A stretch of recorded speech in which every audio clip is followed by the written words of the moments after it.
Circle. And the idea is very simple. The idea is stablecoins are backed by US Treasuries, meaning Tether and Circle have to buy US Treasuries in order to sell stablecoins. And then they can sell stablecoins to anyone and everyone, okay? Including in China, which has 40% savings rate. How? Through institutions like Apple. All right, so as you can see, the United States is the world's leader in AI simply because it has the most data centers. In fact, America plans to build more and more data centers. China is trying to compete, but its data center development is constrained by the fact that it has limited access to semiconductors, to chips. And so China wants more chips from the United States. And the United States can say yes. But you're like, no, wait, no. Doesn't that mean that China could one day overtake the United States? Could China just reverse engineer and steal the IP from these semiconductors? No, that's not how semiconductors work. Semiconductors are so sophisticated that it's an entire global supply chain, okay? These semiconductors are designed in California, then they are sent to Taiwan to be manufactured, then they're sent onto the Philippines to be value added, then sent to China to be added to components, then they're sold to Europe. And all the while, you have to extract resources from Africa, from South America, in order to feed these semiconductors. Do you understand? So in other words, there's absolutely no way that one nation, and only one nation, can control the entire supply chain. So as long as America can control the trade network, America will always have the advantage in semiconductors, okay? There's absolutely no way China can reverse the production of the semiconductors because it's too sophisticated, it's too expensive. Only one country can specialize in only one field, okay? Does it make sense? Okay, so that's why this guy is important, okay? Jensen Huang of NVIDIA. Before, he was not supposed to come to China, okay? It was announced he was not coming to China. Then, as Trump was flying through Alaska to refuel, he got on board in Alaska. It was a last-minute addition. But not only that, but there were two business people that were with Trump on his plane, Elon Musk and Jensen Huang, okay? So what happened? So I work in business negotiation. I'll tell you exactly what happened. What happened was that Scott Bessent and He Lifeng, they were negotiating this grand bargain, just the contours of this grand bargain in South Korea. China wants first and foremost NVIDIA chips. Scott Bessent wants first and foremost access to the Chinese financial market, okay? There was an impasse. So Trump just basically said, I'm not gonna bring this guy, okay? And then as Trump was gonna come to China, there was a breakthrough.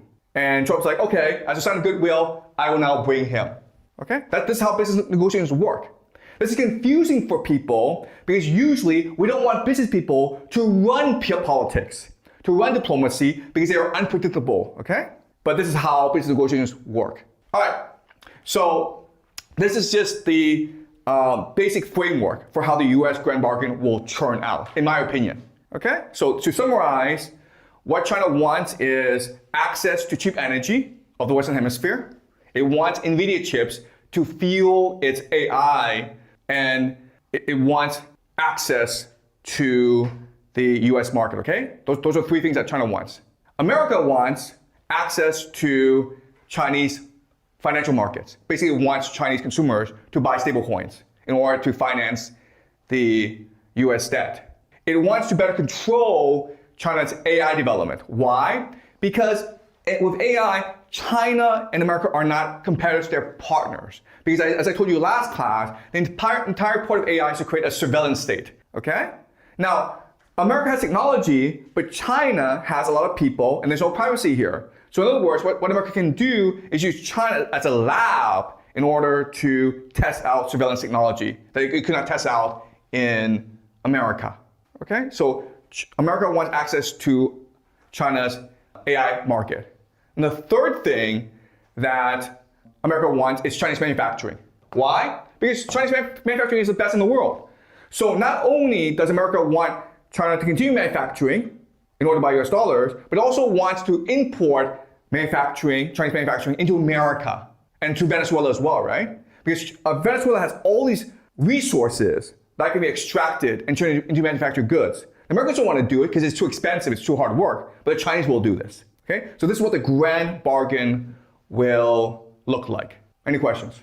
Okay, so these are predictions. This is the way I see the situation, and we'll know in a couple days if I'm right or wrong. Okay?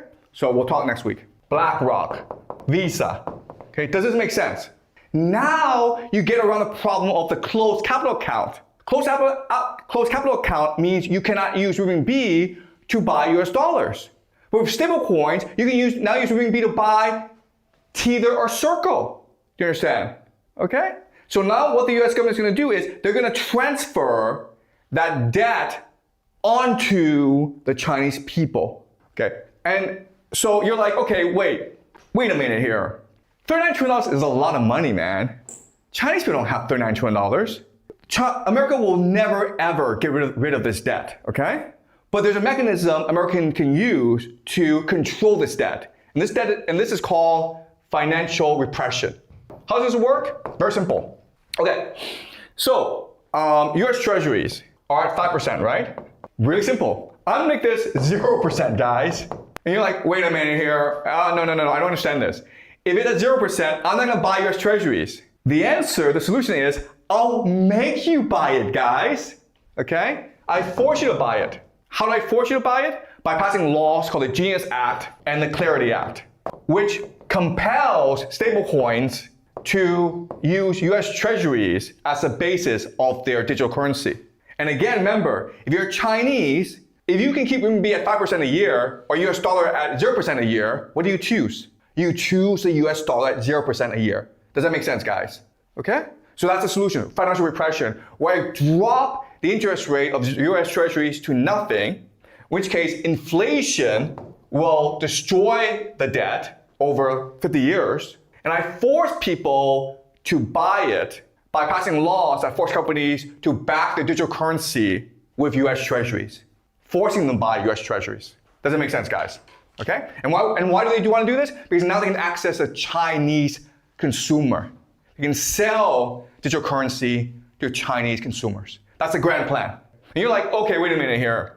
Why would China agree to such a stupid deal? Well, there are actually lots of reasons, okay? The first major reason is Taiwan. Okay, so again, the United States doesn't really need Taiwan. Taiwan is over here, and what Taiwan does that's very important for the United States strategically is it blocks China from the Pacific. Okay, it's something called the first island chain. It's part of the first island chain. That's in the blue. So that's why American policymakers think Taiwan is important. But you think about it, okay? If you're American, you're like, wait a minute here, okay? Let's just say I lose Taiwan. Let's say I say to China, I want Taiwan to return to the motherland. Okay, what happens now?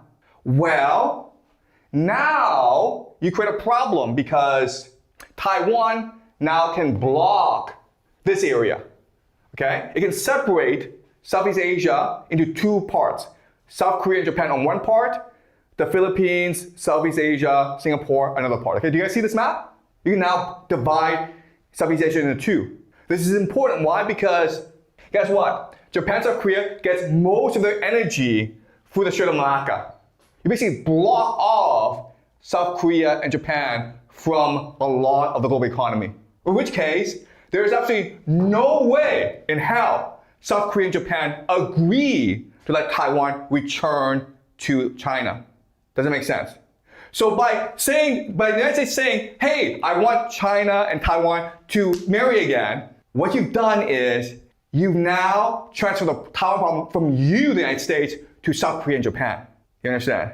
That's why strategically it makes perfect sense for Trump to say Taiwan belongs to China. Okay, so Taiwan issue problem is solved. Now, there's another issue in that China, as we discussed, is very dependent on energy and food from South America, okay? So you can see, this is South America, and you can see all these projects in the yellow that China is building, okay? So the pink is something that's already built or under construction. The yellow are planned. These are huge projects, okay? So what America has done is basically taken over Venezuela. And Trump announced this, like I think 2 days ago. We're gonna make Venezuela the 51st state. Well, why would he want to do that? Because now he blocks China from South America. And if you look at this map, this tells you energy supply, okay? So there's this war in the Middle East, which means that the Middle East you can forget about. So China now can get energy from Russia or the Western Hemisphere. China doesn't want to depend entirely on Russia. China will buy more Russian oil, but it does not want to become entirely dependent on Russia. Also, Russia cannot actually meet all of China's energy needs, okay? So now China is forced to negotiate with the United States to have access to the Western Hemisphere. Does China care? The answer is no. China only cares about stability and price, stability and cost. I want to get things at a fair price, and I want this to be a stable and predictable relationship. If I'm China, I would prefer if America controlled the entire Western Hemisphere, because now I can just negotiate with one government as opposed to like all these other governments, many of whom are corrupt. Does that make sense, guys? So we're trying to agree to this? Absolutely. China has absolutely no problem with America controlling the Western Hemisphere if it means stability and cost are controlled. Guys, don't talk about sovereignty, rights, morality in this class, okay? It's all game theory. I don't care about these things. Game theory is people are going to behave in their best interests. It's that simple, okay? No morality, no human rights, no sovereignty, all right? Okay, so China doesn't care who controls Venezuela as long as it's a stable place where China can get cheap oil. Hey, does that make sense?